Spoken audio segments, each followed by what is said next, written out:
Some feed on suffering, some on fame, and some on death, but all keep the feast alive. Once, it was the finest home in the town of Blackridge Glen, a three-story Victorian perched at the edge of town, draped in ivy and quiet prestige, with broad bay windows that gleamed in the morning sun, and a turret that rose above the trees like a crown. Locals called it the Ashcroft Estate, though most never met the man. It was admired, even envied, until Cornelius Ashcroft murdered his wife and child inside it. Now, the ivy has strangled the porch, obstructed the lower windows, and pulled down parts of the eaves. The bay windows are cracked and dulled with grime, their frames swollen and split. The turret rises above the trees still, but its windows are black, swallowing the light. The house doesn't welcome visitors anymore. It repels them. It was 1879. Cornelius Ashcroft was a railroad baron, wealthy, proud, and increasingly unstable. One storm-racked night, he took an axe and slaughtered his wife, his teenage son, and the housemaid as they slept. He placed gold coins over their eyes, then ascended to the attic and hanged himself from the rafters. Ashcroft's nephew and his young wife inherited the estate, and a year later moved in. 3 days after that, they were found dead in their bed, clinging to each other, their pale faces frozen in terror. In the decades that followed, others entered and met their fate. A constable investigating a noise complaint died of a heart attack on the staircase, eyes open, mouth frozen mid-scream. 2 teenagers slipped in on a dare. One was found just inside the front door the next day, blind and insane with fear. The other was never found. By the 1950s, people stopped being curious, started pretending it didn't exist, and no one would stand in its shadow. Nearly 70 years later, on a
The front door groaned open. Marcus paused in the threshold. "They're expecting us," he said. Inside, the air was stale. Dust clung to every surface. Sheets draped over furniture like forgotten shrouds. Faded portraits lined the walls, their subjects pale and cracked with time. The chandeliers hung crooked above it all, dark and dead.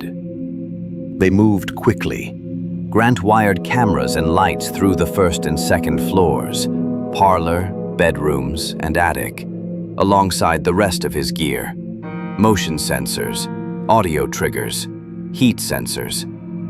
If anything moved or made a sound, they'd know. Lila explored the library first. She found a journal tucked behind a false panel belonging to Cornelius Ashcroft. His entries were terse at first, clinical, then frantic. Pages devolved into scrawled paranoia. It speaks through the wires and whispers in the walls. It walks the hallways when I sleep. This house feeds on grief. It makes more when it runs low. Marcus moved slowly through the house, lingering in the bedrooms and attic, eyes half closed, as if navigating by sound only he could hear. "There's a malevolent presence here," he said finally. "Very strong. Very bad things have happened here." The first anomaly came at 10:46 p.m. A sudden drop of 20 degrees in the foyer, followed by a pressure drop strong enough to pop Lila's ears.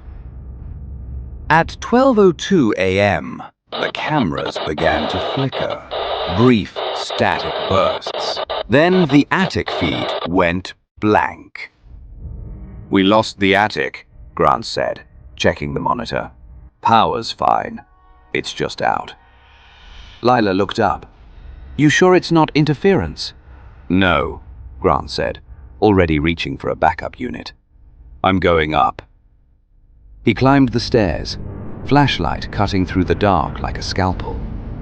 The others waited, listening. 5 minutes passed, then 10. Lila called his name. No response, just silence.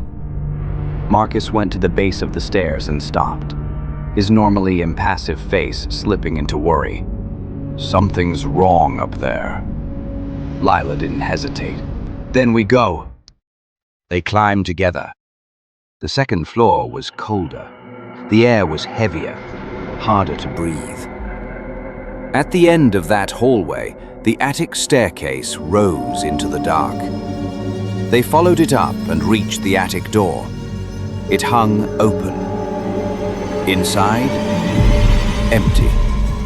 Except for Grant's flashlight, spinning slowly in place on the floor. On the far wall, written in what looked like dried feces, was a single word. "Welcome." Marcus stared. "It's baiting us."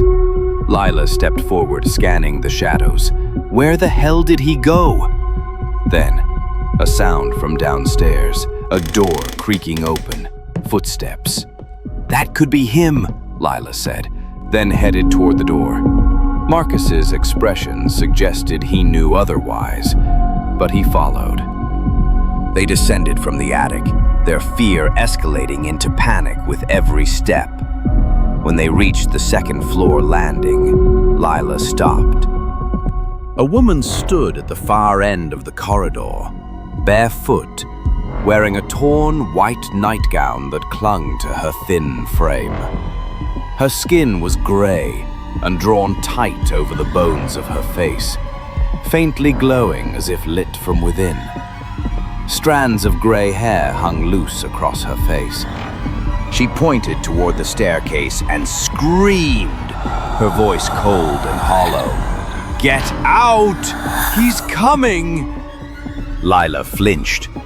Marcus's whisper came rough and low. "That's her. Ashcroft's wife." And then she was gone, vanished between one blink and the next. They reached the main floor. From the parlor came the sharp sizzle of frying circuits. The stack of monitors and recording gear sparked and popped, small bursts of light flashing behind warped glass. The air carried the acrid bite of ozone and burnt insulation as thin smoke drifted into the hall.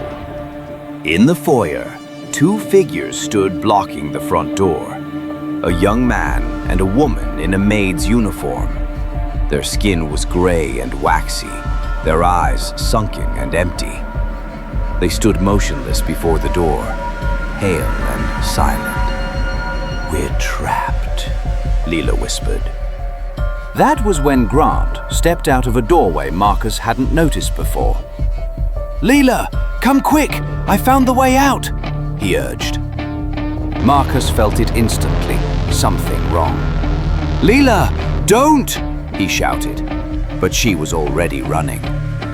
Just as she reached him, the change came in a blur.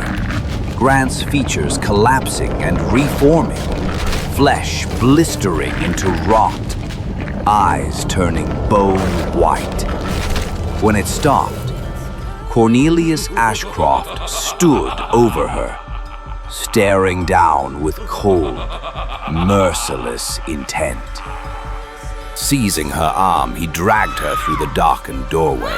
The door slammed hard, cutting off her scream.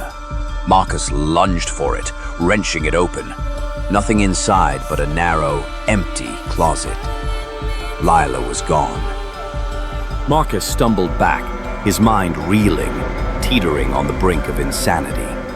It was at that moment, when all seemed lost, he heard them. No, felt them. "Help us. Free us." He studied them. The maid's dress hung in brittle folds. The young man's clothes clung to a frame too small, more boy than man. Their eyes were on him, sunken, empty, yet pleading. He felt the weight of their suffering, the years of agony.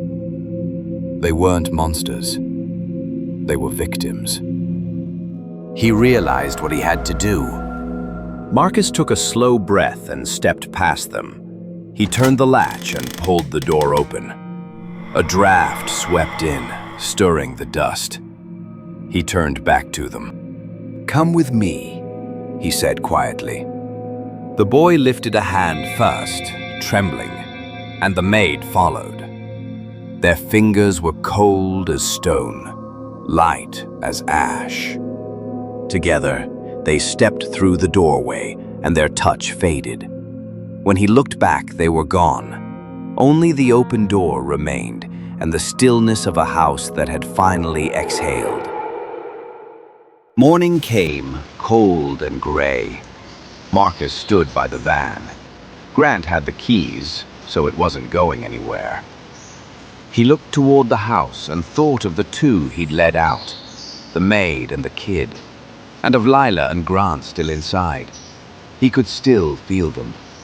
And somewhere beyond them, others lingered, those who had entered and never left. He told himself he'd go back for them. Not today. He had no keys, no gear, and no strength left. He turned from the house, drew a breath, and said it again in his head. He would come back. Soon. But not today.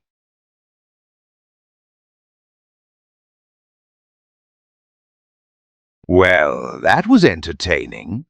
Poor Midnight Society. I watched all their shows, and I gotta say, that was the best episode yet.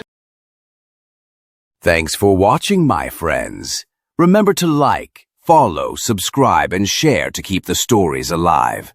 And don't forget to visit SpookyGrandpa.com, the haunted hub for all things Spooky Grandpa. From eerie collectibles like stickers, mugs, and caps, to my full library of videos, social media, and games, it's all waiting for you. The link is in the description.